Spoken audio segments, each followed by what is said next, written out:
ప్రముఖ యాంకర్ గా మారాలా? 24/7 digital media స్కూల్లో చేరండి. వివరాలకు కింది నెంబర్ కి సంప్రదించగలరు. Hi hello, welcome to 24/7 news TV. Bigg Boss season 8 ఎండ్కి వచ్చేసింది. బిగ్ బాస్ సీజన్ 8 విన్నర్ ఎవరో నాగార్జున చెప్పేశాడా? కన్నడ వర్సెస్ తెలుగు ఈ ఇద్దరిలో విన్నర్ ఎవరు? విష్ణుప్రియపై ట్రోలింగ్స్ ఎందుకు జరుగుతున్నాయి అనే ఇంట్రెస్టింగ్ విషయాలను ఈరోజు మనతో పాటు డిస్కస్ చేయడానికి బిగ్ బాస్ అనలిస్ట్ పరిటాలమూర్తి గారు మనతో ఉన్నారు. ఆయన అడిగి మరిన్ని ఇంట్రెస్టింగ్ విషయాలను తెలుసుకుందాం. నమస్తే సార్. నమస్తే అమ్మా, బాగున్నా సార్? బాగున్నారా? ఎప్పుడు నేను అడిగేది. ఓకే సార్, బాగున్నాను సార్. సార్ చెప్పండి, Bigg Boss season 8 winner Nagarjuna చెప్పేశాడా? అంటే నాకు రెండు విధాలుగా హింట్స్ వచ్చినట్టయితే తెలిసింది సండే ఎపిసోడ్లో. Okay. So whatever saving order చూడండి మీరు. సో ఫస్ట్ ఫైనలిస్ట్ అవినాష్ అయిపోయాడు. ఓకే. సో సెకండ్ ఫైనలిస్ట్ ఎవరయ్యారు? నిఖిల్ అయ్యాడు, అంటే 1 అనుకుందాం సపోజ్. థర్డ్ ఫైనలిస్ట్ ఎవరయ్యారు? గౌతమ్ అయ్యాడు, అంటే సెకండ్ అనుకుందాం. Next finalist ఎవరయ్యారు? ప్రేరణ అయింది, అంటే థర్డ్ అనుకోండి. సో టాప్ 3 ఈయనే రివీల్ చేశాడా అని నాకు అనిపించింది. తర్వాత ఫోర్త్ ఎవరయ్యారు? నబిల్. విష్ణుప్రియ అలాగే ఎలిమినేట్ అయింది. అంటే ఇక్కడ మీకు ఆర్డర్ ప్రకారం సేవింగ్ చేశారా ఫస్ట్ టైం? అంటే ఎప్పుడు కూడా నేను చాలా సీజన్స్ చూస్తూ ఉంటా బిగ్ బాస్. ఏ సీజన్ లో అయినా సరే ఒక్క సేవింగ్ ఆర్డర్ ఓటింగ్ ఆర్డర్ కి ఈక్వల్ అవుతుంది. ఒక్క సేవింగ్ ఆర్డర్, అది 7వ వారం అవ్వచ్చు, 8వ వారం అవ్వచ్చు, 6వ వారం అవ్వచ్చు, ఎక్కడొక్కడ ఈక్వల్ ఓటింగ్ ఆర్డర్ అనేది అవుతుంది. మేబీ ఏమైనా ఫినాలేకి అయిందా అని ఒక హింట్ లాగా అయితే నాకు వచ్చింది. సో ఇంకొకటి చాలా మందికి వచ్చిన డౌట్ ఏంటంటే, నాకు కూడా కామెంట్ చేశారు చాలా మంది. సో వాట్ ఎవర్ అక్కడ మీరు వెళ్ళి రిగ్రెట్ అయ్యే ఇది చెప్పాలి అన్నప్పుడు సో ఆ ఆర్డర్ని కూడా రివర్స్లో వేసుకున్నారు. సో లాస్ట్లో నిఖిల్ని పిలిచారు, గౌతమ్ని పిలిచారు కాబట్టి గౌతమ్ విన్నర్ అని, అది కూడా లాజిక్స్ వర్కౌట్ చేశారు. సో నిఖిల్ని లాస్ట్ నుంచి సెకండ్ పిలిచారు, గౌతమ్ లాస్ట్లో పిలిచారు. ఇది ఇలా కూడా చాలా మంది లాజిక్స్ వర్కౌట్ చేశారు. సో నాగార్జున ఇంటి ఇచ్చాడు, బిగ్ బాస్ విన్నర్ ఎవరో చెప్పేశారు అని.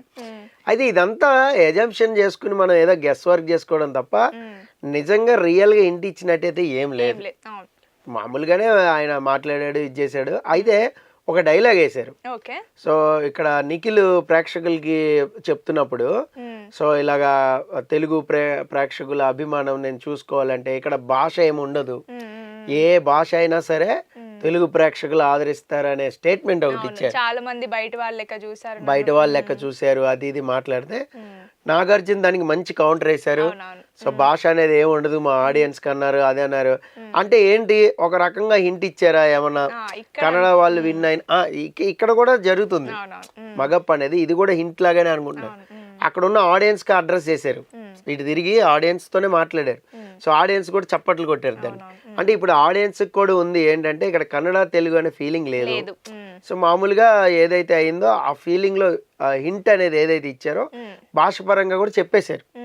సో ఇక్కడ ఏముండదు అలా అనుకుంటే మన సినిమాలు కూడా పాన్ ఇండియా రేంజ్ లోకి వెళ్తున్నాయి, అది కూడా వచ్చింది. సో అయితే ఇక్కడ ఏంటంటే ఇలాంటి వాటిని పట్టుకుని మనం హింట్ బిగ్ బాస్ విన్నర్ అని డిసైడ్ చేయలేం. ఫస్ట్ ఆఫ్ ఆల్ నేను వ్యూవర్స్కి చెప్పేది ఏంటంటే, ఇవన్నీ మీకు ఒకళ్ళ మీద అభిమానమో లేదంటే ఇంకొకళ్ళ మీద ఇదో ఉండటం వల్ల ఇదిగో హింట్ ఇచ్చారు, బిగ్ బాస్ విన్నర్ రివీల్ చేస్తారు చూడండి, ఇదిగో లేదంటే అఖిల్ సార్దక్ ఏదో ఇంటర్వ్యూలో చెప్పాడంట, ఇంటర్నల్ గా నాకు వస్తున్న సమాచారం సంథింగ్ ఏదో అని, ఇదిగో చూడండి ఇంటర్నల్ గా ఆయన వెళ్ళాడు కదా మొన్న, ఆయనకి చెప్పి ఉండొచ్చు. ఇంటర్నల్ గా ఎవరు ఫైనల్ ఓటింగ్ అనేది చెప్పరు, స్టార్ట్ అవ్వకుండా ఎట్లా చెప్తారు? ఇంపాసిబుల్, అది అసలు చెప్పను కూడా చెప్పరు.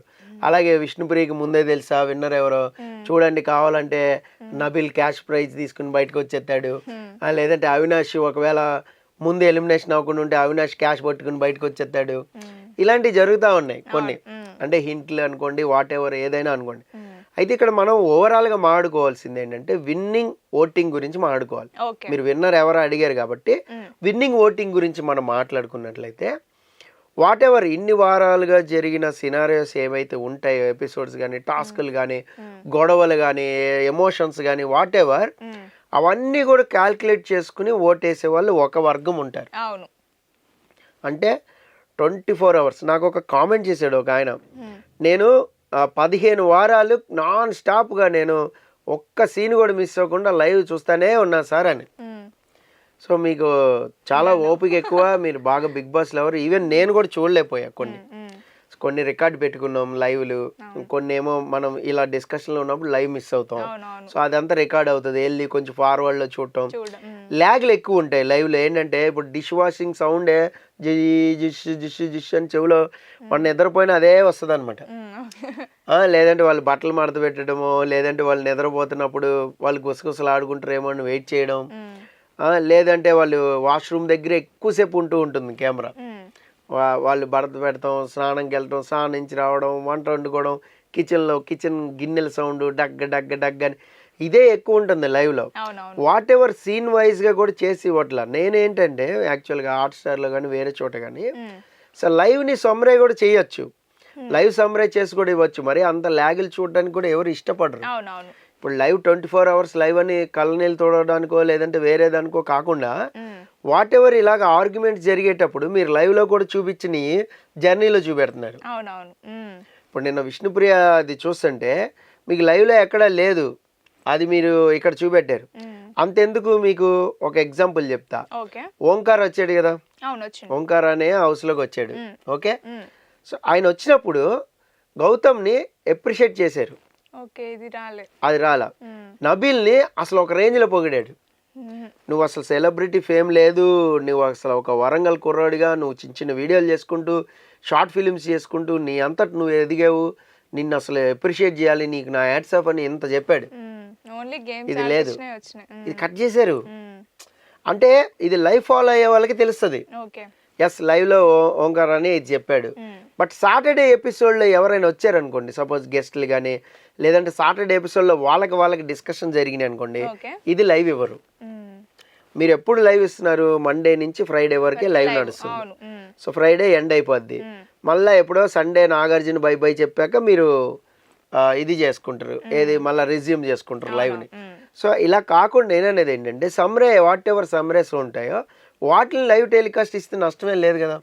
చూసేవాళ్ళు చూసుకుంటారు, లేదంటే డౌన్లోడ్ చేసేవాళ్ళు డౌన్లోడ్, రికార్డ్ చేసేవాళ్ళు రికార్డ్ పెట్టుకుని తర్వాత ఈ సిచ్యువేషన్ ఏం జరిగింది చెప్పుకుంటారు. సో ఇది ఎక్కడా కూడా జరగట్లేదు. సో ఇది లేకుండా మీరు ఇప్పుడు ఓటింగ్కి వెళ్ళాలంటే నేను ఒకటి చెప్తా ఆడియన్స్కి. ఇప్పుడు నామినేషన్స్ మీరు చూస్తారుగా, మీరు చూసే పర్సెప్షన్ ఒకలాగా ఉంటుంది, నేను చూసేది ఒకలా ఉంటుంది కదా, వేరే వాళ్ళకి వేరేలా ఉంటుంది. మీ ఫేవరెట్ కంటెస్టెంట్స్ ఏది మాట్లాడినా మీకు రైట్ అనిపిస్తుంది, నా ఫేవరెట్ కంటెస్టెంట్స్ ఎవరు ఏం మాట్లాడినా నాకు రైట్ అనిపించవచ్చు. న్యూట్రల్గా చెప్పడం చాలా కష్టం రివ్యూ అనేది.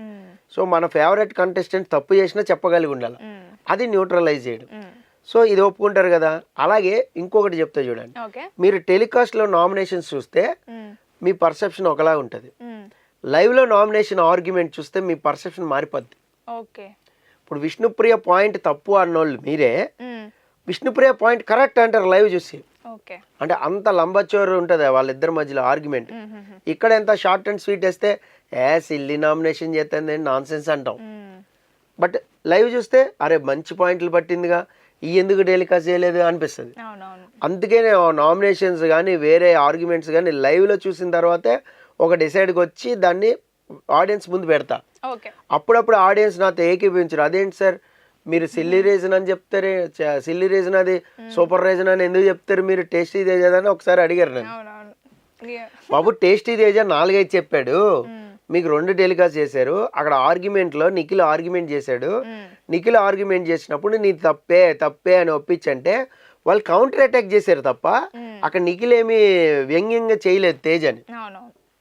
తేజ పాయింట్ మేబీ కరెక్ట్ అయ్యి ఉండొచ్చు, కానీ అక్కడ నువ్వు అంతకుముందు జైలు నామినేషన్ అప్పుడు ఎలా అయితే టీచ్ చేసి ఆడుకున్నావో పృథ్వీని, సేమ్ నిఖిల్ టీచ్ చేసాడు నిన్న. అక్కడ టీచ్ చేసింది కాకుండా వీళ్ళకి ఎలా అర్థమవుతుంది టెలికాస్ట్ అయినప్పుడు, చూడు ఎక్కిరించాడు అన్నట్టుంటుంది.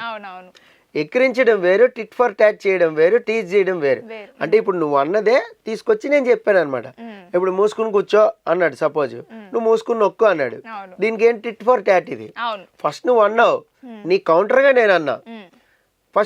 ఫస్ట్ నువ్వు అన్నది టెలికాస్ట్ చేయలే, నేను అన్నదే చేశారు, నా తప్పు అంటారు. లైవ్ లో చూసినోడికి నువ్వు అన్నది కూడా తెలుసు, మీ పర్సెప్షన్ అర్థమైందా. సో ఇలా చూసి ఓటింగ్ అనేది చేసే వాళ్ళు ఒక వర్గం ఉంటారు. సో ఇంత పురాణం అందుకే చెప్పింది. సో తర్వాత ఏంటంటే టెలికాస్ట్ చూసే వాళ్ళు ఫేవరెట్ కంటెస్టెంట్స్ వాళ్ళు ఒక వర్గం ఉంటారు.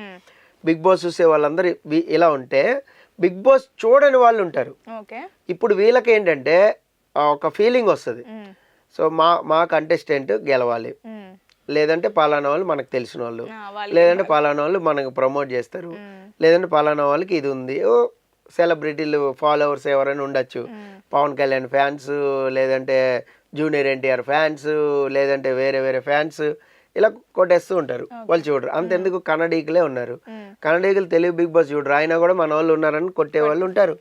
అంటే విన్నింగ్ ఓటింగ్ అనేది చాలా మారుతుంది డిఫరెన్స్. సో దాన్ని మీరు హింట్స్ ఇచ్చో లేదా నాగార్జున హింట్స్ ఇచ్చాడు చూడు విన్నర్ని ఆల్రెడీ డిసైడ్ చేస్తారు అట్లేమి ఉండదు. గురువారం నైట్ కానీ శుక్రవారం నైట్ కానీ పేపర్స్ పట్టుకుంటారు, హూ ఈజ్ విన్నర్ అని రౌండ్ మార్క్ చేసుకుంటారు. సో రన్నర్ ఎవరు రౌండ్ మార్క్ చేసుకుంటారు. దాన్ని బట్టి మిగతా వాళ్ళని వాళ్ళు ఎప్పుడైనా ఎలిమినేట్ చేస్తారు, గుర్తుపెట్టుకోండి. అంతేగాని ఆర్డర్ ప్రకారం చేయరు. ఇది ఎలా తెలుసు అంటే మీకు చెప్తా చూడండి. సీజన్ 2లో మీకు కౌశల్ టాప్లో ఉంటే, గీతా మాదిరి సెకండ్ ప్లేస్లో ఉంటే, దీప్తి ఏమో థర్డ్ ప్లేస్లో ఉండే, ఫోర్త్ తనీష్ ఆర్ ఫిఫ్త్ సామ్రాట్ ఇట్లా ఉండే అప్పుడు ఏంటి గూగుల్ ఓటింగ్ ప్రకారం. ఇంకా దీప్తి సమ్ టైమ్స్ కొన్ని సైట్స్లో పైకి కూడా ఉంది ఎవరికంటే గీతా మాదిరి కంటే. అయినా కూడా పర్సంటేజ్ ఓటింగ్ చేసుకుని అఫీషియల్ వేరే ఉంటుంది కాబట్టి వాళ్ళ సైట్ వేరే ఉంటుంది, డౌన్లోడ్ చేసుకుంటారు వాళ్ళు, అది మనకు కనపడదు బ్యాక్ ఎండ్ కాబట్టి వాళ్ళు round up Kaushal winner, Geetha Madhuri runner ఇక్కడ వరకే తీసుకుంటారు. ఈ మిగతా ముగ్గురిని ఎలా అయినా ఎలిమినేట్ చేస్తారు.